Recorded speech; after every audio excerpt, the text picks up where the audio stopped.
حضرت مولا علی شیر خدا کرم اللہ تعالی وجہ الکریم فرماتے ہیں نبی پاک ایک سفر پہ گئے تو مجھے اپنا نائب بنا کے مدینے میں چھوڑ گئے حفاظت کے لیے.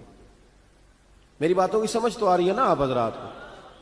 حضور مجھے چھوڑ گئے. کہتے ہیں میرے پاس مال غنیمت کے تھوڑے سے پیسے تھے, میں سونے کا ایک ہار لایا, ایک لاکٹ لایا اور سیدہ فاطمہ کو تحفہ دیا پہلی دفعہ, سونے کا ہار. انہوں نے پہن لیا. نبی پاک علیہ السلام کا طریقہ مبارکہ یہ تھا کہ حضور جب سفر پہ جاتے تھے تو سب سے آخر میں سیدہ فاطمہ کے گھر جاتے, اور جب واپس آتے تو سب سے پہلے آتے, سب سے پہلے. حضرت علی کہتے ہیں قاصد آیا, اس نے آ کے بتایا کہ کل نبی پاک واپس آ جائیں گے. سیدہ فاطمہ بڑے دنوں سے انتظار کر رہی تھی کہ حضور آئے نہیں, اتنے دن ہو گئے. جب جا کے بتایا نا کہ کل حضور آئیں گے تو کہتے سیدہ نے صبح سے صفائیاں شروع کر دی. کھانا پکایا اپنے محبوب کے لیے, حضور کے لیے بہترین کھانا بنایا اور بہت ساری تیاری کی. کہتے ہیں حضور آئے حسب روایت, حسب عادت, وہی مبارک عادت جو محبوب کی ہمیشہ سے تھی. نبی پاک آئے, پہلا قدم سیدہ فاطمہ کے گھر میں رکھا, السلام علیکم کہا, اور سیدہ نے وعلیکم کہا تو حضور نے ان کا چہرہ دیکھا تو واپس چلے گئے. حضرت فاطمہ رونے لگ گئی. مولا علی شیر خدا کہتے ہیں میں گھر آیا تو بی بی صاحبہ زاروں قطار رو رہی. فاطمہ کیا ہوا؟ کالی پتہ نہیں, حضور سلام لیا واپس چلے گئے, ایسا کبھی ہوا ہی نہیں, پتہ تو کریں. شیر خدا کہتے ہیں میں مسجد میں گیا تو نبی پاک بھی ایک کونے میں بیٹھ کے رو رہے تھے. میں نے کہا یا رسول اللہ آپ یہاں رو رہے ہیں, فاطمہ وہاں رو رہی ہے, بات کیا ہے؟ تو نبی کریم علیہ السلام نے فرمایا وہ میری بیٹی ہو کے سونا پہنتی ہے, اگر فاطمہ بھی سونے سے پیار کرے گی تو امت کی غریب بیٹیاں کدھر جائیں گی؟ وہ بھی سونا پہننے لگ گئی ہے, وہ بھی اگر یہ کام کرے گی تو غریبوں کی بچیاں کس کے طریقے پہ چلیں گی؟ وہ بھی سونا پہنتی ہے. حضرت علی کہتے ہیں میں نے کہا یا رسول اللہ انہوں نے نہیں پہنا, وہ تو میں نے لا کے دیا ہے, انہوں نے خواہش نہیں کی. تو محبوب نے فرمایا اسے جا کے بتاؤ. حضرت فاطمہ الزہرا رضی اللہ تعالی عنہا کو جا کر کے بتایا گیا کہ محبوب پاک تو اس بات سے آپ سے ناراض ہے. حضرت فاطمہ نے اسی وقت سونا اتارا, کہا علی جو مدینے میں سب سے غریب گھر ہے اسے دے آ جا کے. بھائی نبی پاک نے انہیں سادگی میں رہنا, پاکیزگی میں رہنا سکھایا, انہیں حسن سکھایا, انہیں عبادت سکھائی. نبی پاک علیہ السلام, یہ تو ساری دنیا بیان کرتی ہے کہ امام حسین نبی پاک کے کندھے پہ بیٹھ جاتے تھے سجدے کے عالم میں تو 72 تسبیحیں حضور پڑھتے تھے. پتہ ہے حضور سکھاتے کیا تھے؟ نبی پاک امام حسین کو سجدہ کرنا سکھا رہے تھے. حضور سجدہ کرنا سکھا رہے تھے, سجدہ کرنا. پورے کربلا میں, پورے کربلا کے واقعے میں کسی جگہ بھی امام حسن اور امام حسین نے کسی ایک مقام پہ بھی یزیدیوں سے کوئی مطالبہ نہیں کیا, کوئی بات نہیں منوائی, کہا جو تمہاری مرضی. ایک بات صرف کی, ایک گزارش, توجہ ہے میری بات پر, ایک بات صرف کی, ایک مطالبہ رکھا.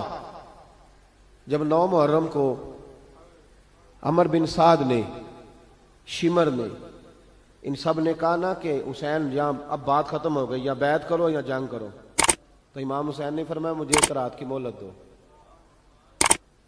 علی کے بیٹے مہلت مانگ سکتے ہیں؟ بولے نا یار, مہلت مانگتے تھے وہ, کیا ضرورت تھی؟ امام حسین نے فرمایا مجھے مہلت دے, ایک رات رہ گئی ہے, میں راج کے سجدے کرنا چاہتا ہوں. سجدوں کے لیے مہلت مانگی, سجدوں کے لیے. توجہ ہے میری بات پر؟ محفلیں لمبی, نمازیں چھوٹی.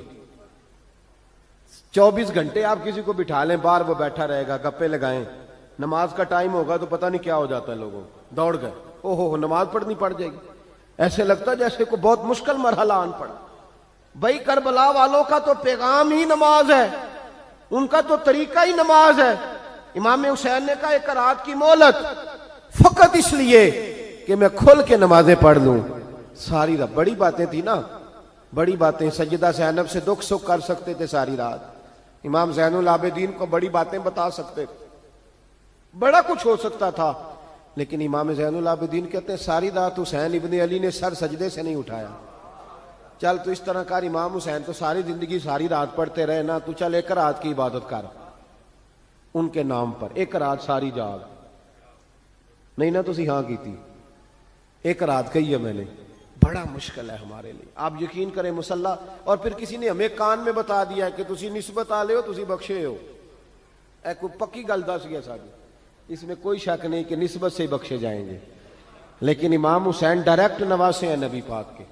اگر وہ نسبت کے باوجود بھی ساری ساری رات نماز پڑھتے ہیں, تو کس قسم کا نسبت والا ہے کہ 10 محرم کو بھی تیری ساری قضا ہو جاتی ہے, ساری قضا چھٹی, ہم نسبت والے ہیں. بس نسبت کا یہ معیار ہوتا ہے.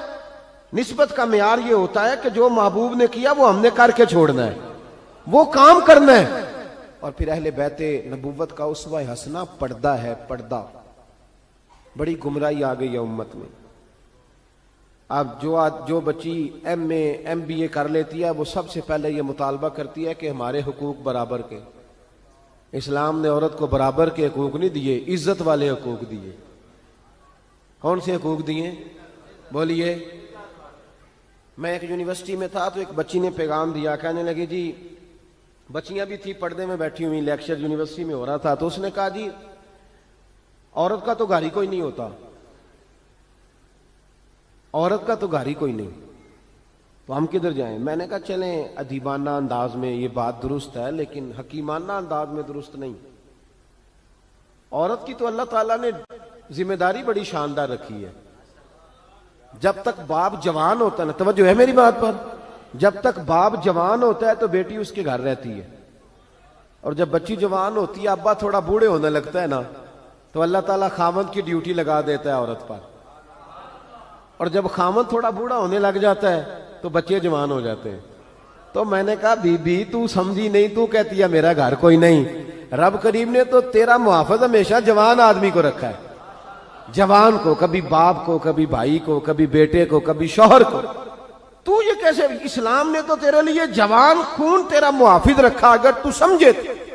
حضرت فاطمہ نے ساری زندگی پردے میں گزاری, ان کا ننگا سر کبھی سورج نے بھی نہیں دیکھا.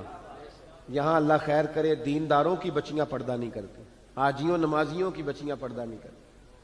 کپڑے استری نہ ہو تو گھر میں جھگڑا شروع ہوتا ہے, اور بی بی پردہ نہ کرے تو پرواہ کوئی نہیں. حضرت عبداللہ بن سہل ایک تابعی بزرگ ہے, نام یاد رکھنا. عبداللہ بن سہل کہتے ہیں سیدہ زینب جب کربلا سے واپس آئیں تو وہ میری پڑوسن تھیں. 15 سال کہتے میں ان کا پڑوسی رہا ہوں, 15 سال. 15, امام شورانی نے اس کو لکھا ہے, 15 سال میں حضرت زینب کا پڑوسی رہا.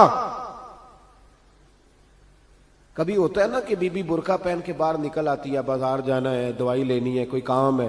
کہتے ہیں 15 سال میں پڑوسی رہا, پر میں نے پردوں میں چھپی ہوئی زینب بھی کبھی نہیں دیکھی. ہوتا نا برقعے میں بندہ بی بی دیکھ لیتا, میں نے پردے میں چھپی ہوئی بھی بی بی کبھی نہیں دیکھی. تو کربلا والوں کا تو طریقہ پردہ ہے, ان کا طریقہ. اب آخری بات سنیں, کربلا والوں کا طریقہ حوصلہ ہے, ہمت ہے. ہمارے ہاں نا خودکشیاں عام, جھگڑا عام, لڑائی عام. اس کی وجہ یہ کہ حوصلہ کوئی نہیں. ذرا سی بات کو بندہ برداشت کرنے کو تیار. اہل بیت کا جو طریقہ ہے نا وہ حوصلہ ہے, وہ صبر ہے. وہ چلے محبت کی بات ہے کر دیتا ہوں. ایک بابا جی سے میں نے پوچھا, میں نے کہا جناب صحت کیسی ہے؟ کہ دکھا نہیں وڈیریاں کر چھڑیا. میں کہا کنی عمر تھوڑی؟ کہتا میں عمر تے ایویں 76 کو سال ہے. تو میں کہا دکھاں تو بغیر بھی ہوں تساں وڈیریا ہی ہونا سی. بس کر دے, دکھوں کو بدنام کیا ہوا بلا وجہ. اب بس کریں, وڈیرے ہونا تھا کہ نہیں ہونا تھا؟ تو نہ دکھاں دا لا دیتا ہے. ہجوم غم میں بھی توہین نے ضبط غم نہ ہوئی, ہم تو اس احتیاط سے روئے کہ آنکھ نم نہ ہوئی. اللہ والے تو مطلب شکوہ کرنا ہر وقت شکوہ, حوصلہ ہی کوئی نہیں, سکون ہی کوئی نہیں, پریشانی بڑی ہے جی, آزمائش بڑی ہے. کبھی آپ نے کہیں سنا ہے کہ واقعہ کربلا کے بعد حضرت زینب معاذ اللہ نفسیاتی مریض ہو گئی تھی؟ امام زین العابدین, سیدہ سکینہ, حضرت صغرا, وہ حوصلے میں رہے, متوانا رہے. امام زین العابدین نے اس کے بعد بھی کئی دفعہ پیروں میں بیڑیاں پہنی, کئی دفعہ. سادات کا خاندان چلا. یہ جو داتا علی اجویری نے آ کے آپ کو کلمہ پڑھایا, یہ بھی سید زادے ہیں. سیدوں کا قافلہ رکا نہیں, یہ خواجہ اجمیری بھی سید زادے, غوث پاک جیلانی بھی سید زادے. یہ سادات کا سلسلہ چلتا رہا. بار بار آ کے امت کی قیادت کی ان لوگوں نے. جب دیکھیں نا یہاں کسی بندے کا کٹا ہوا ہاتھ پھینکا جائے نا, بلکہ انگلی پھینک دی جائے, تو لوگ ڈر کے بھاگ جائیں گے، کسی کا، اپنے کسی کا نہیں، کسی کا، کیونکہ انسان کا وجود کٹ جائے تو دہشت پیدا ہوتی، آپ ڈر کے بھاگ جائیں گے۔ امام حسین کا کٹا ہوا سر، توجہ ہے میری بات پر؟ ذرا غور کرنا، بندے کا سر کٹ جائے، ہم سنتے ہیں بات پر غور نہیں کرتے۔ دھاڑ ان کا پڑا تھا کربلا میں، کٹا ہوا سر، زلفیں، پگڑی، کٹا ہوا سر نیزے پہ، آگے آگے سر جا رہا ہے، پیچھے سیدہ زینب جا رہی، با پردہ یزید کے دربار میں پہنچی، بی بی صاحبہ پردے میں بیٹھ گئی۔ یزید کہنے لگا دیکھ لو اللہ نے مجھے عزت دی اور میرے دشمنوں کا معاذ اللہ کیا حال ہوا۔ جب اس نے یہ کہا نا تو حضرت نعمان بن بشیر صحابی بیٹھے تھے، اور ساتھ کہتے ہیں میرے ایک نابینا صحابی بھی بیٹھے تھے۔ حضرت نعمان بن بشیر کہتے ہیں کہ جب اس نے یہ کہا نا کہ اللہ نے مجھے عزت دی اور نقل کفر کفر نہ باشد، میرے دشمنوں کا یہ حال ہوا، تو کہتے ہیں سیدہ زینب وہاں سے اٹھ کے کھڑی ہو گئی، با پردہ سیدہ زینب کھڑی ہوئی، اور فرماتے ہیں اس طرح نہیں کھڑی ہوئی کہ بیویاں روتی ہیں تو کہتی ہیں ہائے یہ ہو، اس طرح نہیں، حوصلہ، ہمت، اور جس طرح کوئی سیاںا خطیب خطبہ پڑھتا ہے اس طرح سیدہ نے خطبہ پڑھا، پہلے اللہ کی حمد کی، پھر نبی پاک پہ درود پڑھا، اور پھر قرآن پاک کی آیت پڑھی وَتُعِزُّ مَن تَشَاءُ وَتُذِلُّ مَن تَشَاءُ، یہ آیت پڑھی۔ کہتے سیدہ کی آواز میں وہ روب تھا، وہ گرج تھی، وہ وقار تھا، وہ اطمینان تھا کہ وہ نابینا صحابی میرا گھٹنا ہلا کے کہنے لگے نعمان علی آ گئے ہیں دربار میں، علی آ گئے ہیں، جبریل امی بول رہے ہوں جیسے، حکمت کے گوہر رول رہے ہوں جیسے، دربار دمشق میں بی بی زینب کا خطاب منبر پہ علی بول رہے ہوں جیسے۔ کہا یہ تو حضرت علی کی آواز، علی آ گئے کیا، علی آ گئے؟ سیدہ زینب فرمانے لگی یزید تیری حکومت ہے تو تو کہتا ہے کہ اللہ نے تجھے عزت دی، ذرا وقت بدلنے دے، ذکر تیرا بھی ہوگا پر تجھ پر لوگ لعنت برسائیں گے، اور جب میرے حسین کا ذکر ہوگا تو خطیب جمعے کے خطبے میں ذکر کیا کریں گے، خطبوں میں میرے نام۔ بھائی حوصلہ پیدا کرے زندگی میں، ہمارے اندر حوصلہ نہیں رہا، حوصلہ نہیں، توانائی نہیں، ذرا ذرا سی بات پہ ہم بگڑتے ہیں، ناراض ہوتے ہیں، اپنی طبیعتوں کو اکٹھا کریں۔ پہلا سبق یہ عرض کیا ہے کہ اہل بیت سے پیار کریں، بحث چھوڑ دیں، صحابہ سے پیار کریں اور بحث، نبی پاک کا میلاد منائیں اور بحث کرنی چھوڑ دیں۔ اور دوسری بات یہ کہ اہل بیت کا طریقہ فقر و فاقہ ہے، ان کا طریقہ سخاوت ہے، ان کا طریقہ پردہ ہے، ان کا طریقہ عبادت ہے، ان کا طریقہ حوصلہ ہے۔ حوصلہ مند زندگی گزاریں، توانائی والی زندگی گزاریں۔